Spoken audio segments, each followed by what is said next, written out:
Salut 3D Printing Voyageur, là je vais faire une petite vidéo, un tutoriel qui va couvrir Simplify 3D. Simplify 3D c'est un logiciel pour créer du G-code à partir du fichier STL. C'est assez simple d'utilisation, une fois qu'on a les bases sur un slicer, d'utiliser Simplify 3D, ça vient assez naturel. Je vais pas faire un truc hyper long, ça va être plutôt un quick start, un guide de comment bien démarrer avec Simplify 3D. Après, il y a plusieurs choses que je vais peut-être pas couvrir. Je vais voir comment c'est dans la vidéo, combien de temps ça prend, parce que faut pas non plus que je fasse une vidéo de 30 minutes, ça intéresse personne. Ah, mais peut-être ça intéresse, je sais pas, mais 30 minutes, ça fait long, hein. Alors voilà, pour ceci, on va passer sur l'écran d'ordinateur. Alors le son, c'est pas le meilleur, mais c'est correct. C'est pas aussi bon que le son que j'ai là, mais voilà. J'ai toujours pas de micro, mais ça vient, ça vient, ça vient. On va avoir deux choses à faire. Première deux choses à faire, c'est d'aller dans tout, option, dans préférence, ça va être coché millimètre minute. Et il faut changer pour millimètre seconde. C'est pas qu'il faut, mais on utilise, c'est la vitesse d'impression. Alors, la vitesse d'impression va être affichée en millimètres secondes. C'est plus facile à gérer comme ça parce que quand on parle entre nous de quelle vitesse vous imprimez, vous allez parler plutôt dans millimètres secondes et pas millimètres minute. Alors, c'est plutôt pour être un peu dans les normes, entre guillemets. Après, il va falloir qu'on paramètre la taille de notre lit d'imprimante. Quel genre d'imprimante on utilise. Pour ça, on va aller dans Machine, type de machine, machine type, type de machine. Là, vous avez cartésien et delta. Pour cela, on va utiliser l'exemple du Prusa. Alors, c'est un cartésien rectangulaire build volume. Volume de rectangulaire. Le build volume, c'est la taille de votre lit. Alors, vous avez le x-axis sur le mien qui est 210, le y-axis qui est 210 et le z-axis qui est 220. Mais j'ai mis 210 juste pour avoir un peu de marge. C'est un sécurité, on va dire. Origin offset, il n'y en a pas, pas du tout. Après, ici, flip build table axis sur le y, on le fait. Il n'y a pas de offset, il n'y a rien d'autre à faire. J'ai juste, tout simplement, j'ai mis le volume de le lead de l'imprimante. Comme ça, il sait où il peut imprimer. Une fois ça fait, OK. Et là, on va aller dans Edit Process Settings. En fait, c'est éditer le processus. C'est là où on va démarrer. On va regarder qu'est-ce qu'on veut faire. On regarde ici. J'ai un profil de Prusa, mon profil que j'ai mis. Je vais imprimer avec du PLA. Donc ici, on peut choisir ABS PLA, ABS PLA. Maintenant, je vais aller chercher un fichier STL. On va sur Import. Et c'est ici, dans votre dossier, vous sauvegardez vos fichiers STL que vous téléchargez sur Thingiverse ou que quelqu'un te donne. On va prendre comme exemple, qu'est-ce qu'on va prendre? Tiens, on va prendre le Benchy. Si je le trouve, 3D Benchy. Voilà. C'est le petit bateau qu'on utilise pour un test de calibration. Alors, on peut regarder autour de cette pièce qu'on veut imprimer en restant appuyé sur le bouton gauche et en bougeant le souris. On peut regarder autour tout en restant appuyé sur le bouton. Voilà, je vois qu'il est bien placé. Si je veux le déplacer, soit je vais ici, il y a les 4 flèches, je clique dessous, je peux le prendre avec le souris et je peux le déplacer. Si je veux le centrer, et ça peut arriver avec n'importe quelle pièce, les mains centrées sur le lit, ici, Center and Arrange, centré et arrangé. Tac, je clique, il est au centre. OK. Si on veut le faire pivoter, parce que certaines pièces sont pas dans la bonne orientation. On double-clique sur la pièce, ça ouvre un autre menu. Et ici, Change Rotation, change de rotation. On peut le faire en rotation sur le X. Je ne sais pas si vous voyez là, c'est en train de bouger, je remets.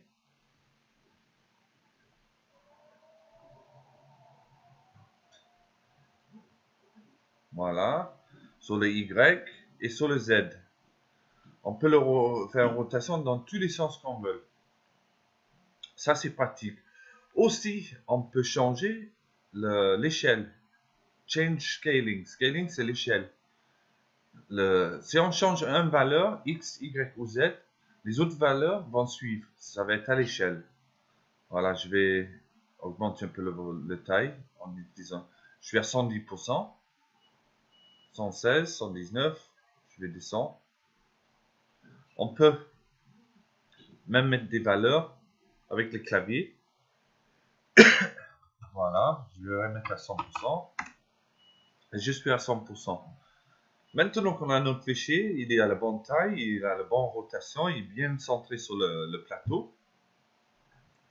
On va concentrer sur le processus. Et ici, c'est Edit the Processus.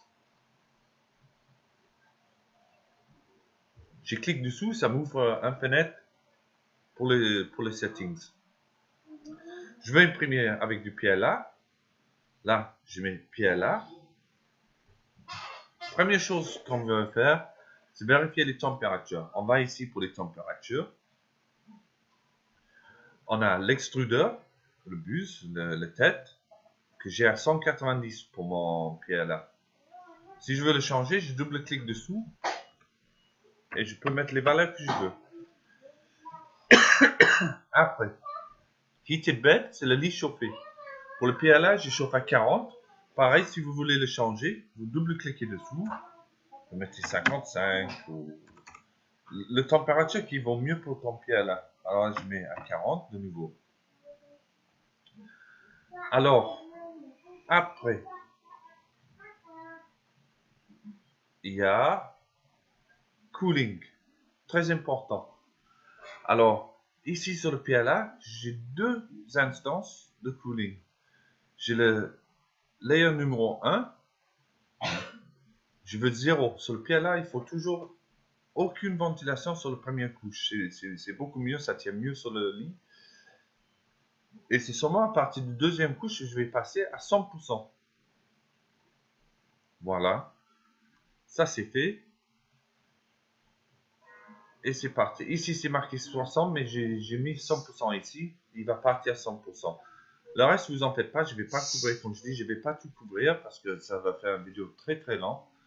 Après, s'il y a des questions, on peut tous répondre, tous ceux qui ont Simplify 3D sur le forum. Ceci va rester juste une vidéo pour vous faire votre première print dans des conditions assez correctes. Après, ici, dans General Settings, vous allez voir, il y a un Infill pourcentage. Ça, c'est le pourcentage de remplissage. Pour quelque chose comme ce bateau, pas besoin d'être à 100% remplissage. Ça te fait un bateau solide et ça sert à rien. 15%, c'est une très bonne moyenne de remplissage. C'est ni trop peu, ni trop. Pour quelque chose comme ça, un modèle qui ne va pas avoir des contraintes, 15%, c'est largement suffisant. Alors, on va le laisser à 15%. Ici, vous voyez Auto Configure pour print. On ne va pas couvrir ça, vous le laissez sur Medium. Vous ne le touchez pas. Après, on va commencer sur Extrudeur. Sur l'extrudeur, vous allez mettre le diamètre de bus. Ici, c'est à 40, 0,4 le mien. L'extrusion multiplier, il était à 90, je suis toujours laissé à 90. C'est parfait. Le largeur de mon extrusion, 0,4 pour aller avec le bus de 0,4. Après, j'ai mis du rétraction. Il faut de rétraction sur de l'ABS et le PLA. Et voici, là vous avez mes préférences pour la rétraction. Vous pouvez répliquer ces valeurs, il marche très bien. Voilà, je vous laisse Pardon, je vous laisse regarder ça. Si je tousse, c'est parce que je sors d'une rhume et je suis toujours pris par les branches. Alors, c'est pas évident. Je suis en train de boire de l'eau et parler en même temps. C'est pas du tout évident. Et j'ai fermé ça. Il fallait pas. Après, layer, c'est les couches. Alors, un bon moyen, c'est primary layer height. Ça, c'est à quelle hauteur on va imprimer les couches. Le moyen, pour un truc bien, on peut aller à 0,1, mais je laisse à 0,2. 0,2 mm, c'est polyvalent. Ça peut tout faire. Le top solid layer, en fait, c'est les couches supérieures, les dernières couches. J'en mets trois couches, parce que ils vont se croiser les couches. La première couche, des fois, c'est pas très net. La deuxième couche va être encore plus nette et la troisième couche va être très propre. Bottom solid layer, c'est les premières couches du bas. 3 couches aussi pour donner un bon fond. Et outline perimeter shell, c'est les couches externes sur les côtés. Je laisse deux c'est un bon moyen aussi. Alors, inside out, toujours. Et là, c'est bon. Infill, on a déjà vu ici le pourcentage, on est à 15. Toujours sur extrude 1. Le pattern rectiligne, ça va faire un carréage, des carrés. External, j'ai pas de l'external infill, mais je laisse en rectiligne. Le pourcentage, c'est ce qu'on a marqué ici, 15%. Ça, vous en occupez pas, laisse-le standard pour l'instant. Vous peaufinerez plus tard quand vous êtes de plus en plus habile avec Simplify 3D. Support, voilà. Qu'est-ce que c'est le support? Le support, en fait, c'est... Imagine ici, vous voyez, c'est un angle qui part dans le vide. Cet angle-là, il n'est pas trop prononcé. Si l'angle était plus bas, on mettrait du support. Du support, c'est du matière qui est mise en place. C'est des étais, en fait. Des étais qui vont soutenir un angle qui est trop important. Et c'est des étais qui sont facilement enlèvés, qu'on enlève facilement. Et pour générer du support, il y a deux façons. Il y a manuellement et automatiquement. On va couvrir juste l'automatiquement pour l'instant. Et là, j'ai marqué générer du support. Sur le extrude 1, le pourcentage 30%, infill pourcentage 70%, et là, je mets l'angle maximum avant je peux en avoir avant qu'il m'ait de support. Alors, il peut aller jusqu'à tout ce qui va jusqu'à 45 degrés en angle, il n'y aura pas de support. À partir de 46-47 degrés, il y aura du support. Voilà, je vais l'enlever parce qu'il n'y a pas besoin. Température, on a couvert. Cooling, on a couvert. Le G-code. Alors, il n'y a pas grand chose à faire ici. C'est 5D firmware. Allow zeroing of extrusion. Firmware support sticky parameter. Ça, vous ne touchez pas. Le machine definition, on avait fait avec les outils tout à l'heure. Le firmware configuration, moi, c'est RepRap Merlin. Et mon baud rate, c'est 115 200. Script. Ici, en fait, le script, il y a un starting script, le script de début. C'est qu'est-ce qu'il va faire votre machine avant qu'il démarre avant qu'il commence à imprimer. Alors là, moi j'ai mis G28. G28, c'est retourne home position. Retourne au départ. Ça me ramène tous les axes à le début, à le point de départ. Après, G1, F200 et 20, celle-ci, en fait, va dans le vide il va purger le bus. Il va me sortir 20 mm à vitesse 20. Et après, il va plus lentement, il va me sortir 5 mm. En gros, j'y sors 25 mm de filament pour purger le bus. Pour pas qu'il y ait un vide dans le bus quand il va juste avant qu'il commence à imprimer. Ça, vous pouvez copier, hein, ça marche très bien. Après, vous avez les deux qu'on va voir, c'est starting script, script de début, et script, ending script, script de la fin. Alors, M107, je ne me rappelle plus qu'est-ce que c'est M107. Je pense que ça lève le bus.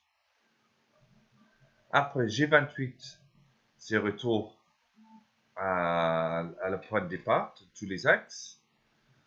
M104 va m'éteindre l'extrudeur. M140 va m'éteindre le lit chauffant. Et M84 va débrayer les moteurs. Ça veut dire que les moteurs ne vont plus être couplés au courant. Et voilà, ça vous pouvez copier aussi, ça marche très bien, ça ramène tout au début, ça enlève le tête de l'impression du print, comme ça il ne laisse pas une marque, une vilaine boulure. Et voilà. Dans Other, ici, dans Other, on a les vitesses. Alors moi, j'imprime, en gros, quand je fais juste les trucs de tous les jours, j'imprime à 80 mm second. Après, ça dépend de l'imprimante. On peut descendre pour certains filaments, comme le NinjaFlex, je descends à 20 mm second. Ici, je touche pas. Je laisse à les valeurs stock. Et je laisse ici, je change que la vitesse là.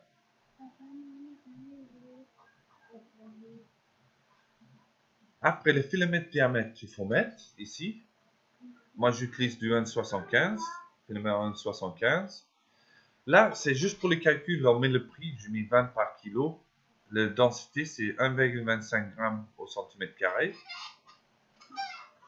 Centimètre cube, pardon. Bridging, j'ai les stocks. J'ai pas joué avec le bridging pour l'instant. Stock, il vient avec ses valeurs. J'ai laissé ses valeurs. Voilà.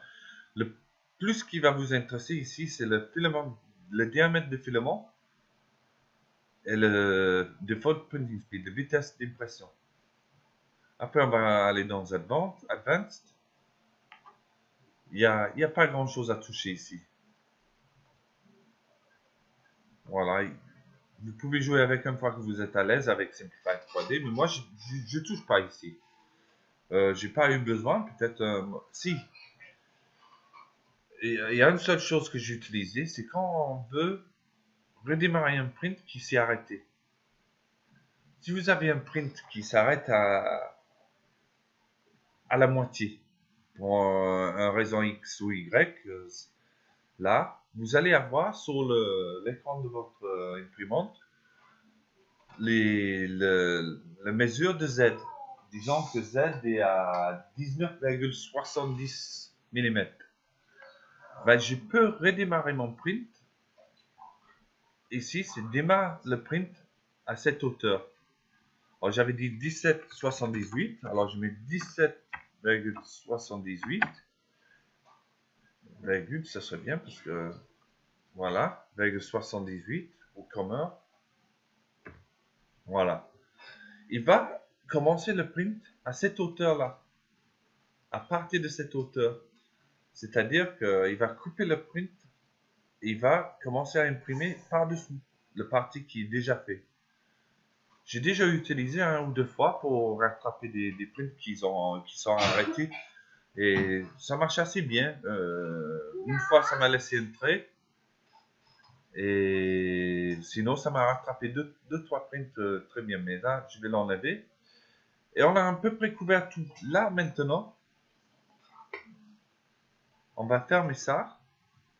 Et on va marquer Prepare to print. Prepare to print va préparer le G-code. Là, il est parti, il le prépare.